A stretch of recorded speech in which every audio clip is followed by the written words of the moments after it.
What is up, my friends, and welcome to the off-season edition of the USFL Week in Review. I'm your host, Mark Perry, editor of USFL News Hub, your all-football media guru here for you. On this week's show, we run down the top USFL stories of the month, along with your emails and social media stuff and so much more. So what we're going to do is from here on out, we'll have an episode per month of the USFL until we get closer to the season. Maybe we do a live show, but we're trying to just once a month during the off season kind of keep you in the loop of what's going on in the USFL. Maybe even get some interviews in. We're working on that. And then we'll move as we get closer to the season, we'll ramp up and have more episodes, that kind of thing. But I want to just kind of keep things kind of warm, as you will, in the podcast world about doing this show. We're not going to do it live. This is recorded. We'll do it, but it's on the YouTubes, but we'll do it live maybe at some point. We'll just kind of see. But for now, once a month, kind of the beginning of the month, we'll get an episode out of the USFL, give you the top stories of the month.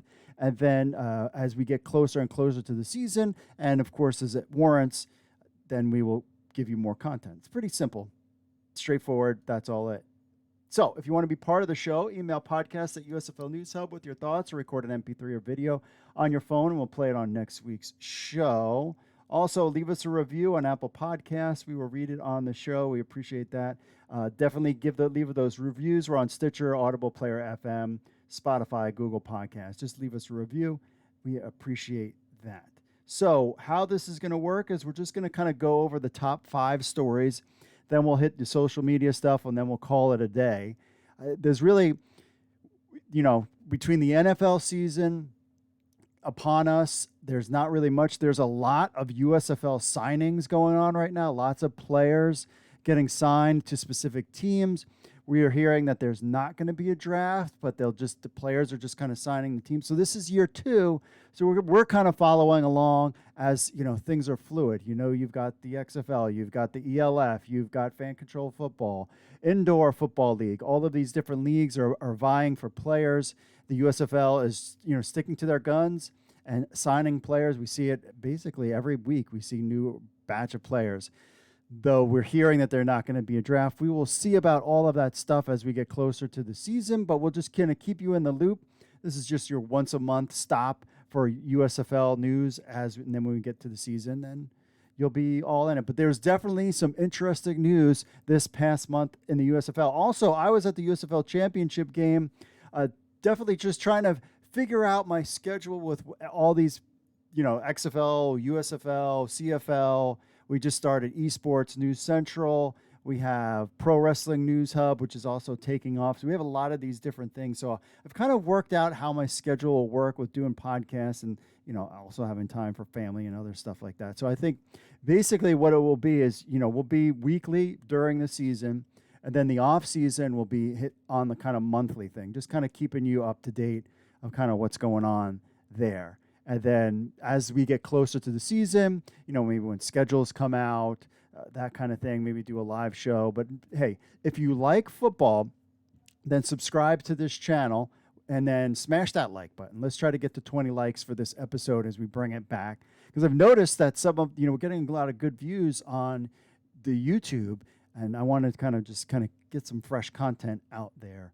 All right, that's it for what I've got to say, folks. All right, let's get into the last month that was the USFL.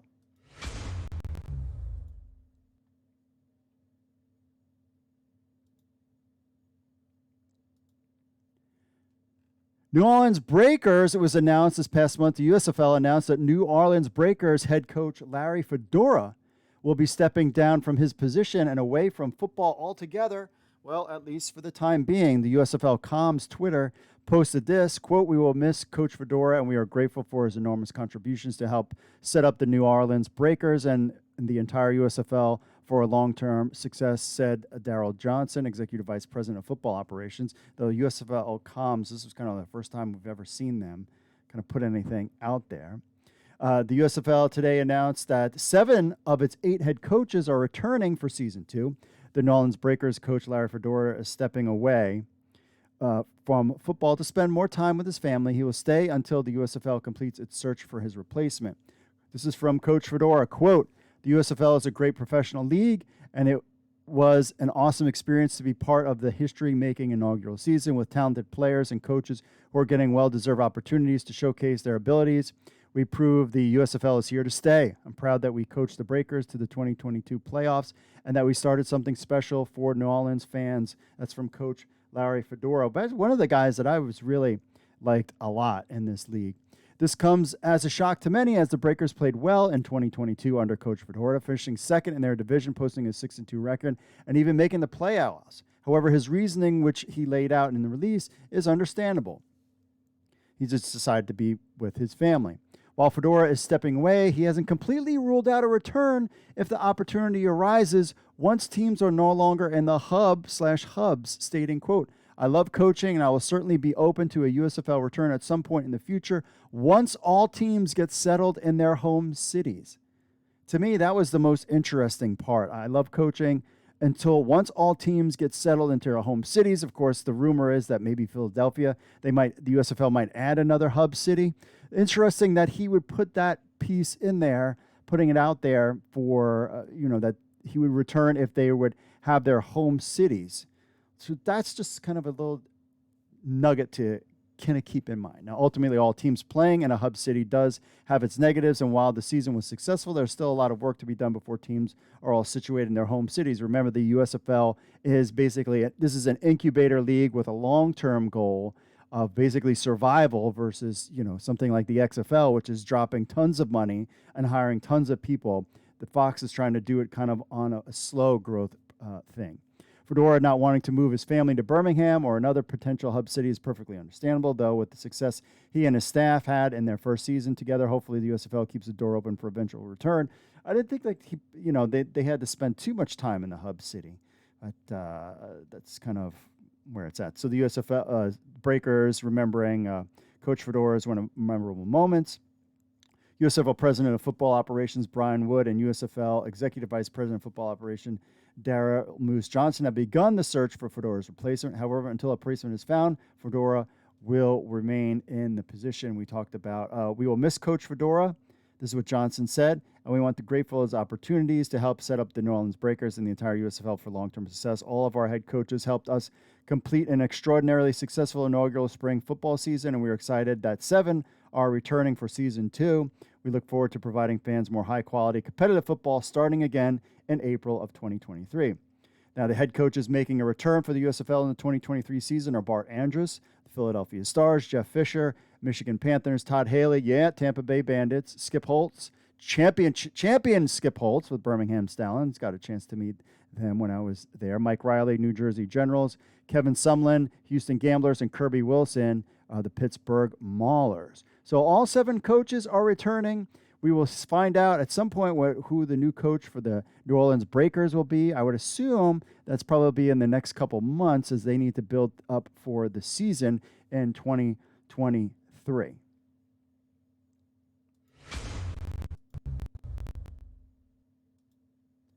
The USFL loses several coaches to the XFL before the 2023 season. So the XFL has announced its coaching staff, and wow, the USFL is quickly being shown to have a competitor on its hands. They lost 10 coaches in a matter of days to the XFL, while also watching, of course, Larry Fedora step away from the league. We still have a full NCAA season and NFL hiring sequence to go through as well. Once the NCAA season's over, there's going to be hiring at the end, probably, sometime maybe in December. Then the NFL, those teams, and who's going to stay, who's going to go.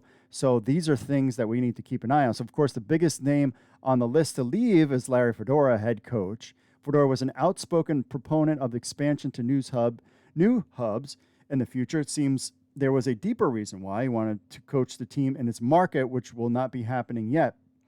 How do we know this? Because Coach Fedora more or less told it himself in his press release, basically saying that, hey, if we get to do something in the future, at some point, once teams get settled in their home city. So he was not a fan of the hub. This essentially tells us what we need all to know.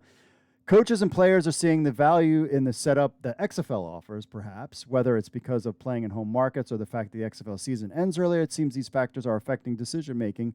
Fedora isn't taking a position with the XFL, but his thought process is important to note. Fedora is the only of the first of the 8 coaches to step away from the league. That doesn't mean he'll be the last for the 2023 season because of NCAA and football, etc. Their Black Monday is typically right after the season ends, so there's a chance that we see more USFL coaches hired by the NFL just months before the USFL season starts. The big question here is whether or not the USFL starts to try hire right away, knowing that's on the horizon. The league has said that all of the 7 remaining head coaches are staying for the 2023 season. Now, 3 coordinators were lost to the XFL. Chris Dishman, the New Jersey Generals D coordinator, and the Generals had a great season. He is now the defensive coordinator of the XFL Las Vegas franchise. Unfortunate thing about those coaches who are left in particular, it was as if the biggest names ended up moving on, knowing that even if the XFL doesn't pan out, they will land on their feet. The first of these names, of course, leaked was defensive coordinator Chris Dishman. That his name has been out there. He will rejoin former teammate Rod Woodson and the Las Vegas staff. Despite never needing a developmental league to find success, he found his start coaching in NFL Europe. The start of a long career of developing players at the spring and college levels. 2005, he moved on to Menlo College. By year 3, he was coordinating defense for the first time and getting his foot in the NFL door. He has since spent 20 years coaching at various levels. Stints in the NFL, CFL, XFL 2.0, USFL, and now XFL 3.0. However, it wasn't until his 2022 stint in the USFL that he was given another chance to run his defense. He went on to coach one of the better units in the league. He helped his team to a 9-2 record overall this season, including 9-game winning streak. His performance has earned him a raise and lateral move in the XFL. Well, we don't know if he got a raise or not, but a move to the XFL. Tim Lewis, defensive coordinator from the Houston Gamblers. He is now in the XFL Arlington team. His longtime coach and coordinator in the professional ranks. His first job in the NFL came way back in '96, where he coached defensive backs for the Steelers. He spent 7 seasons coaching defensive backs before he was promoted to the first coordinator role in Pittsburgh. He would leave Pittsburgh in '05, making a lateral move to the Giants. Spent time with the Giants, Elf's Reign of Fire, got back into football at Pinecrest Academy. He had a head coaching position with the Birmingham Iron of the Alliance of American Football League, leading the team to 5 wins in just 8 games before you know what happened there. Then XFL and then Houston Gamblers. Greg McMahon, special teams tight ends for Houston Gamblers. He also left, but now he's going to go back to Houston, the XFL Houston franchise. This move is more or less proof that coaches prefer the setup in the host cities of the XFL currently. Even though the XFL is all practicing in Arlington, we got to point out, they're not in their home cities. They're playing their games in their home cities. McMahon makes a lateral move to the XFL. In the USFL's Houston named team, he will work under Wade Phillips in the latest to a long line of coaches he's worked for during his career. From Sumlin to Sean Payton to Brian Kelly, he's no stranger to star-studded staffs. Other coaches, offensive line Pat Burles, Pittsburgh Maulers. He goes to the XFL St. Louis franchise. Longtime assistant, son of former Michigan State head coach George Perlis. He has had stints at the Chiefs, Rams, Hamilton Tiger Cats, Winnipeg Blue Bombers, and Riders at the professional level. He had a long stint. He originally coached at Syracuse and worked with Jim Harbaugh. So he is out. And the Maulers, we thought they would have one of the best, running games in the league, especially with Kirby Wilson. But, that whole, we all know what happened with them. Offensive line and special teams, John Himbach from the Birmingham Stallions wins a championship with the Stallions. He's over to Arlington. He will the most decorated resume of all the spring football. First of all, he won the first ever XFL championship as an offensive lineman with the Los Angeles Extreme. Followed that with a World Bowl victory in 2002 with the Rain Fire. He would split the next 15 seasons between the CFL and college, winning 2 Grey Cup titles with Montreal along the way.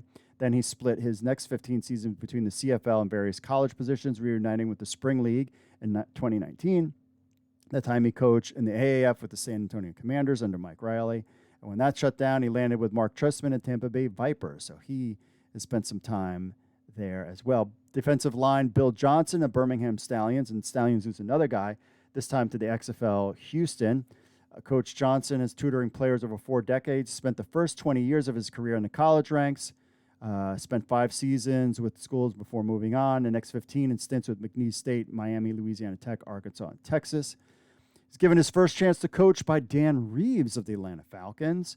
And following another season, none other than Wade Phillips took over as defensive coordinator. They started the relationship that stand the test of times for over two decades. They reunited in 2017 with the Rams and now have decided to get together for a third time in the XFL. Corey Chamberlain, Stallions lose another coordinator to this time to XFL San Antonio. He's a decorated coach, began his coaching career in 2006 with NFL Europe, winning the World Bowl. 2007, he began a long career in the Canadian Football League with the Winnipeg as defensive backs. Jumped to Calgary, won a Grey Cup, spent the next 3 years. Finally, 2011, he was handed his first coordinator job with the Hamilton Tiger Cats.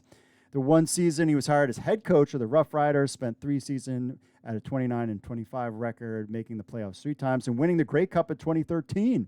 Following an 0-9 start in 2015, he was fired. In 2017, he spent the year with the Toronto Argos, doing a bunch of stuff under Mark Trestman. They won the Grey Cup. 2019, spent 1 season in Arkansas as D-backs coach. 2019, after the Argos fired Trestman, they hired Chamberlain as their head coach. However, he was fired after a 4-15, led to a hiatus, and then he went back into winning a championship now with your Birmingham Stallions. Defensive line Ty Warren, Houston Gamblers. He leaves for XFL Orlando. Best known as his New England Patriots Broncos. Played in the NFL from 2003 to 12. In 2007, he was named first-team All-Pro for the Patriots. By that time, he retired as a player. He had 2-time Super Bowl champion, despite both wins have come in his first 2 seasons as a player. Jumped to coaching. Lions, had a relationship with Matt Patricia. Warren has enjoyed some coaching. He accepted the Houston Gamblers. Now he's moving to the XFL to work under former teammate during his 2004 Super Bowl run, Terrell Buckley. Mark Snyder goes from the Houston Gamblers to XFL Orlando. Former safety at Marshall. Single-season record for interceptions with 10. He set in 87. Following his graduation, he went on to coaching. Spent seasons with his alma mater. Moved to UCF in 1998, spent 2 seasons, then at Youngstown State. They brought him in, ran the entire defense and special teams. In 2001, with Ohio State, he found a home as the linebackers coach, also serving as defensive coordinator. He returned to be the head coach of Marshall in 2005, stayed until 2009. For the next 10 seasons, coached linebackers while at times a defensive coordinator. Florida State, South Florida, Texas A&M, Michigan State, Florida State. Following the 2019 season, he took a break from the game before landing with the USFL. Now he jumps to Terrell Buckley. And following Ty Warren, Paul Spicer, New Orleans Breakers. He might have been able to move up to a head coaching job, maybe. He goes to the XFL San Antonio team, known for being the NFL and CFL defensive lineman. Bulk of his career with the Jacksonville Jaguars in 2000 to 2008. Spent 1 final season at Nolans in 2009. Retired. Spent 2 years alongside Joe Cullen, Tampa Bay Buccaneers. Since then, he was out of coaching until the USFL came calling in late 2021. Hired as defensive line coach for the Breakers. So now he's in the XFL. Darius Bell, MLB Arkansas Attack. So Bell should be a familiar name to XFL fans. He spent coaching the defensive backs of the Roughnecks, and he's returning to the XFL as well. He just throw him out there as he was part of that MLFB. They had that whole shortened season, so kind of threw that in there as kind of another alt guy. Wasn't involved with the USFL, but we all heard about what happened with MLFB over this summer as well. So this has already proven to be an interesting USFL offseason with a number of coaches leaving the league, and coaches hires will now bring a new flood of information. I bet USFL News Hub will keep you up to date on all this stuff. But there's a lot of coaches to be filled. It's just going to be interesting when we get official announcement from the league as to when these coaches are getting brought on, due to all of these other leagues having, the NFL and NCAA. But we'll have to keep see where all these coaches land. But the 7 of the 8 core guys are still in place, the head coaches, that is, for the USFL's 2023 season. So if you follow the CFL, you definitely have heard of defensive lineman Garrett Marino. He's getting a second chance with the USFL. So if you use American guys, he signs with the Michigan Panthers. And so Garrett Marino was a notable and polarizing player for the Saskatchewan Roughriders throughout his time in the CFL that was mired by controversy. Before his career could really hit stride, his personal conduct continued to impede the possible success that he seemed to be extremely capable of. However, despite being released by the Roughriders on September 6th, Garrett Marino announced that he has signed a USFL contract per his Twitter handle with the Michigan Panthers. Now, Marino's legacy in the CFL is well noted. This year alone, he was fined and suspended multiple times for unnecessary roughness and has allegedly been heard making racist remarks against Red Blacks quarterback Jeremiah Masoli, who he also illegally hit. That ended up being Masoli being injured and out for the rest of the season. Red Blacks receiver Nate Bahar came out publicly in defense of his teammate and was extremely disappointed in the league's handling of the situation with Marino. We have video out there. You can find the video out there. You see for yourself. It wasn't, but several weeks later, Marino once again was in the spotlight. Marino, while fresh off a 4-game suspension, Marino blindsided Winnipeg Blue Bombers quarterback Zach Collaros late in the fourth quarter of the Labor Day Classic versus the Blue Bombers. It wasn't until this hit that Marino would be released from the Rough Riders on September 6th after 8 games and registering 1 sack. So keep this in mind with this guy. Let's take a look at the video. And you see for yourself. Also, let's see, here's the hit on Masoli. Just kind of goes right for his legs. While we believe that everybody deserves a second chance, it isn't what the initial suspension was supposed to be. If anything, it should be an indication of what could be for Marino and now the Michigan Panthers. Marino has repeatedly been in the spotlight for his less than sterile character issues. Even in college, he had issues at Arizona State and Montana after being dismissed from both programs before finishing up at UAB. Not sure what the future holds for Marino, however. To give him a shot in the USFL seems a bit off-colored in our man Pat Fino's opinion. While Marino, from a skill set standpoint, definitely has talent, he definitely has some issues that his skill set doesn't match. It's no secret pro football players have done some heinous things on and off the field and oftentimes face minimal repercussions. Many of those players' skill sets offset the issues they bring into the locker room or the field. He views Marino as a rotational defensive lineman, however. The amount of bad press and notoriety he brings to the USFL is not worth the headache, in his opinion. With tens of thousands of college players coming out of school, Marino is not the guy he wants younger players to rally around, nor the league waste a roster spot. He's not a fan. So Pat is not a fan of Marino coming to the USFL. But here's the guy. Here's the hit. We're all about second chances. It will be interesting to see how this plays out. We also remember we have the behind-the-scenes show, United by Football. Clearly, this is a guy that I would want to have and see on that show. And we're all for second chances. But his track record isn't great, but we'll have to find out how working with somebody like Jeff Fisher it plays out with this defensive lineman.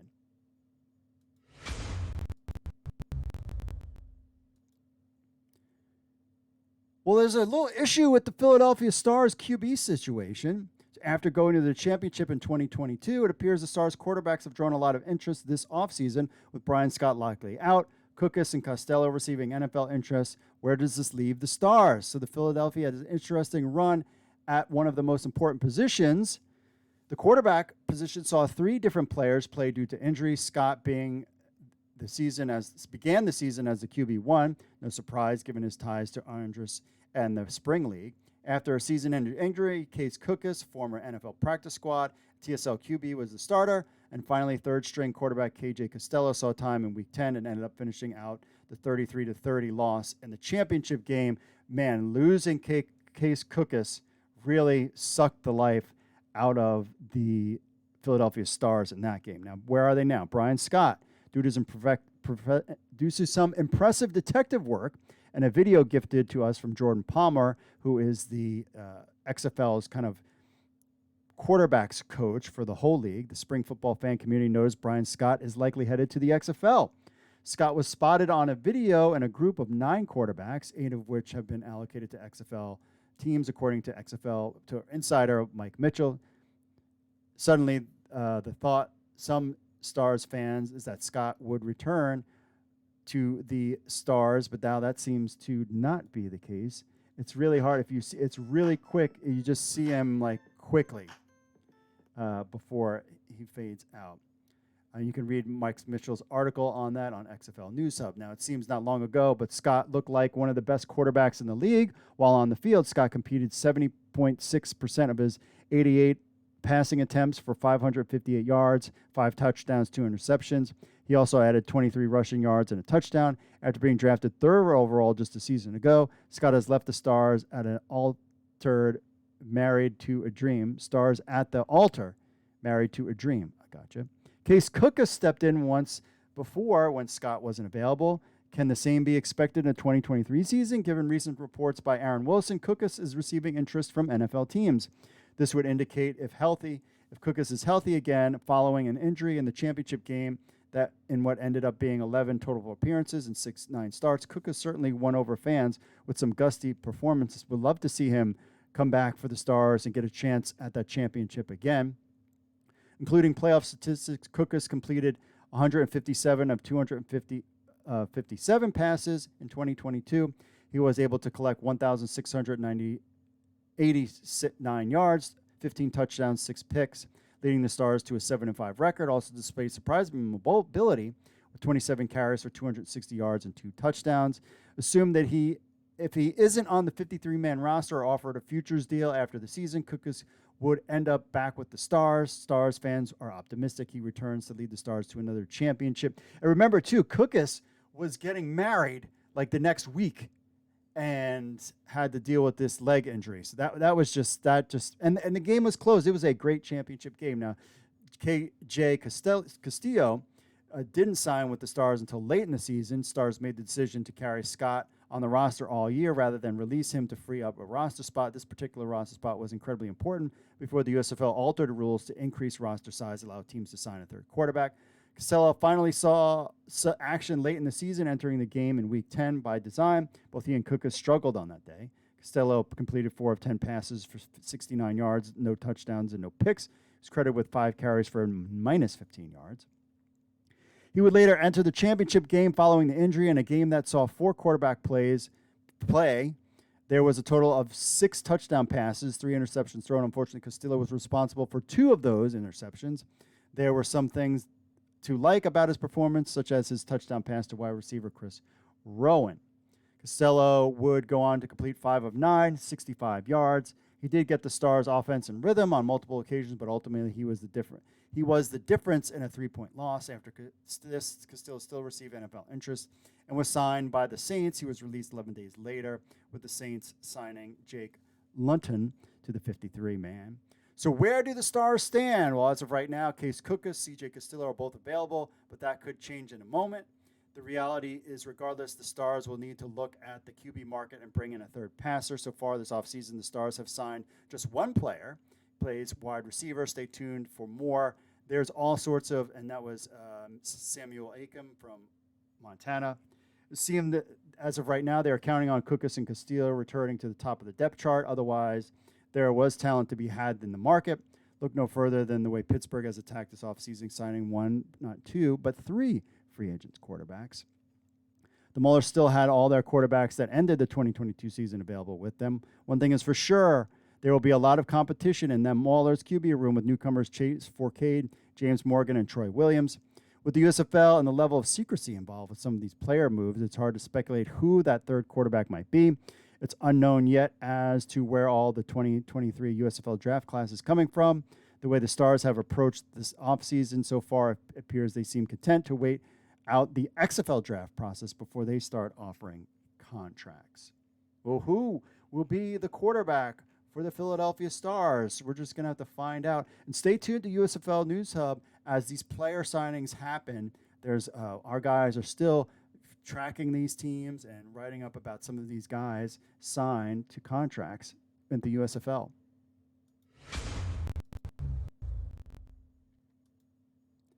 Pittsburgh Maulers are looking for competition at the QB spot with more signings. So the Maulers continue their journey in the 2023 season and are looking to find the right quarterback for the job as they've signed 2 more quarterbacks to the roster. Currently, then, if none of the quarterbacks from the 2022 season stick around, the Maulers now have 3 quarterbacks they've signed in the past 30 days to compete for the starting position. With a busy offseason for Coach Wilson and staff, it'll be interesting to see what fresh talent makes their way onto the final roster who can compete for the Maulers. I like Vlad Lee. I don't know why. Just stick with him. So quarterback Troy Williams from Utah began his college career at Washington, start as a redshirt true freshman, playing 4 games with 1 start back during the 2014 season, going 23 of 36, 176 yards, 2 interceptions, rushed for 25 yards and a touchdown on 16 carries.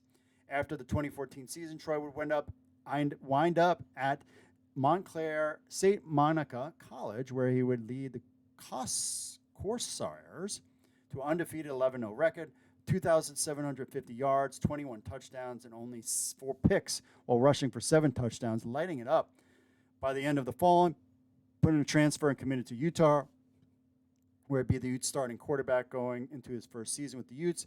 He would again throw for nearly the same record that year as he did in Santa Monica, 2,757, 15 touchdowns, 8 picks, rushed for 235 yards, 5 touchdowns. The Utes went 8-9-4. In his final year of college, he would lose the starting position to Tyler Huntley during training camp, but that didn't stop Williams during his senior year. While Huntley went down with an injury, Williams would be back on the field, 812 yards with 4 touchdowns, 2 picks. He also rushed for 4 touchdowns in the final year.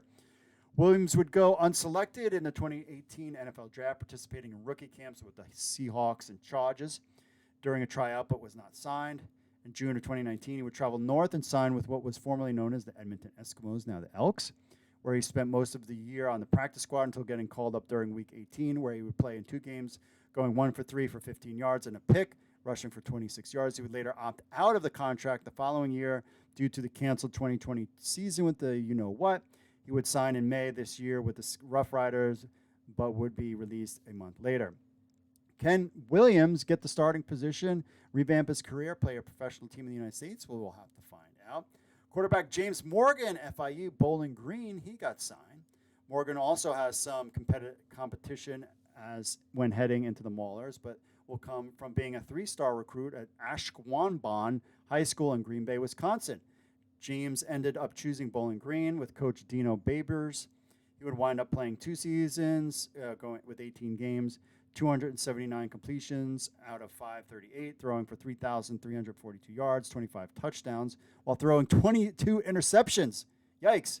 He would transfer to Florida International, the 18 and 19 season, where he played both years, 24 games through 420 completions, 683 attempts, 5,312 yards, 40 touchdowns, and only 12 interceptions. That's a lot better. Was selected in the 2020 draft in the 4th round by the New York Jets, but would never make official roster, but made some practice squads between the Panthers, Steelers, Jets, and Colts. Comes in as a free agent into the USFL to show some strength and ability for his college career with the Maulers. They also signed defensive back Xavier Lewis, Southeast Louisiana. He played at LSU. A 5'10", 145 cornerback from Reserve, Louisiana. Started his college career at LSU, where he recorded 14 tackles. He would then transfer to SC Louisiana, recorded 13 tackles, 4 forced fumbles, 3 interceptions, leading to 29 yards and 1 return touchdown. It does not appear Xavier Lewis ever made his way to the NFL, so the USFL could be his first pro experience to assist the Maulers' defense. Maulers did not look good loading up with quarterbacks. I'm just saying, I don't think quarterbacks were the problem for the Maulers. All right, we will now get into some social media stuff, shall we?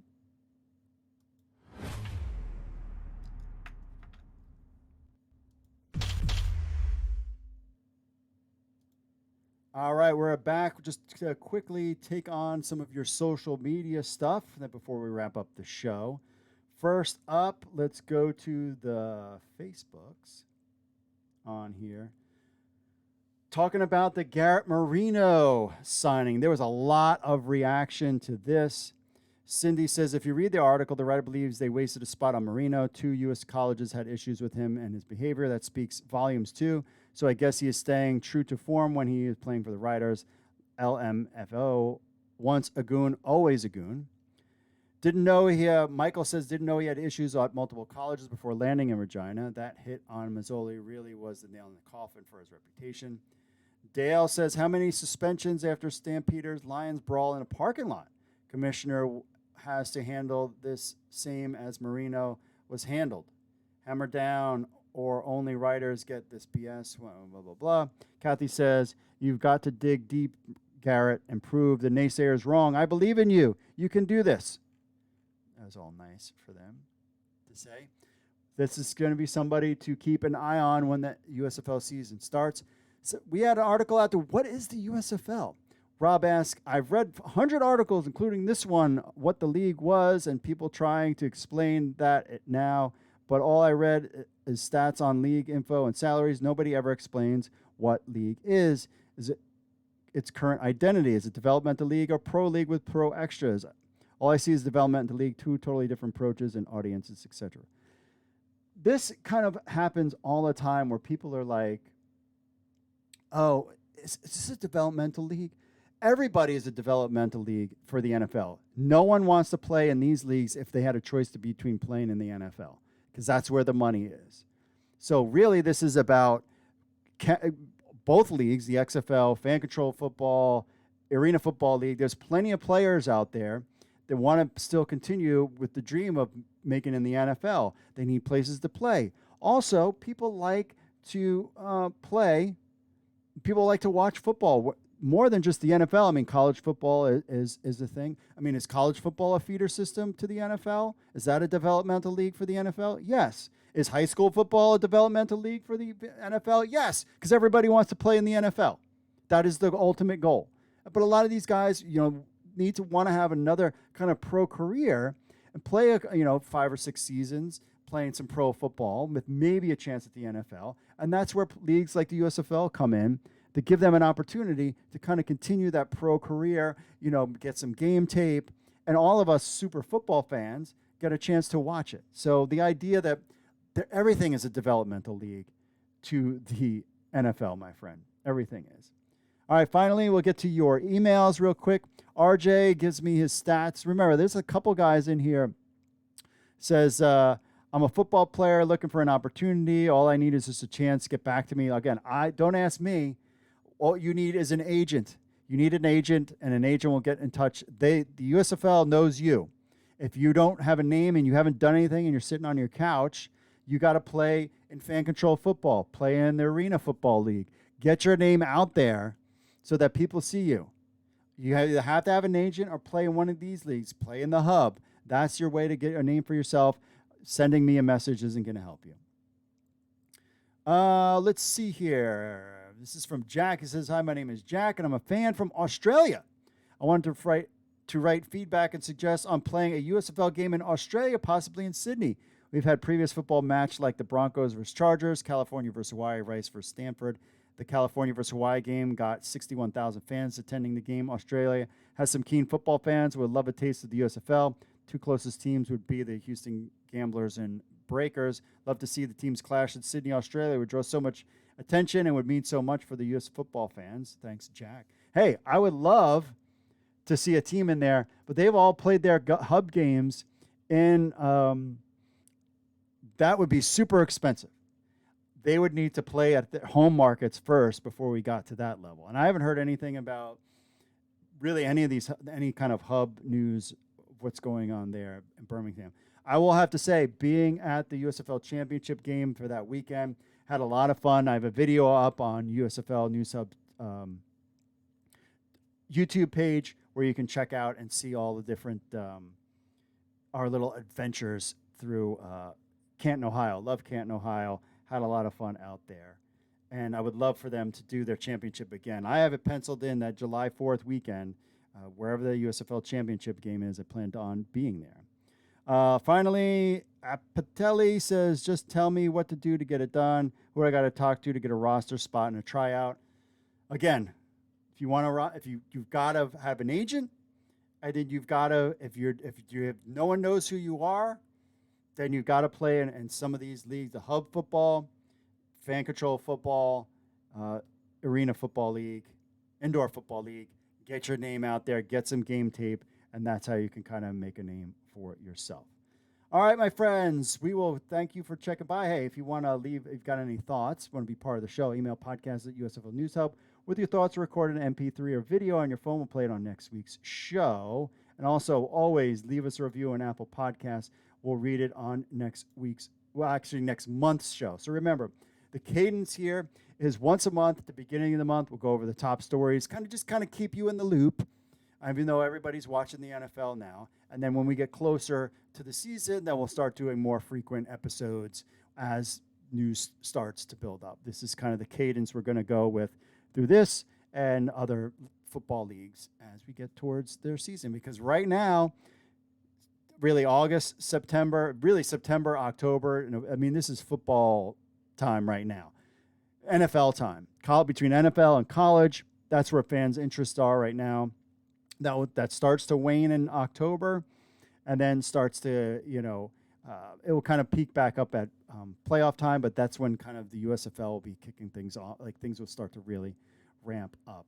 So, all right, that's it for me, folks. Thanks for tuning in and being part of the, just tuning in, hanging out with us. We will see you next month. So, God bless, and I will see you all later.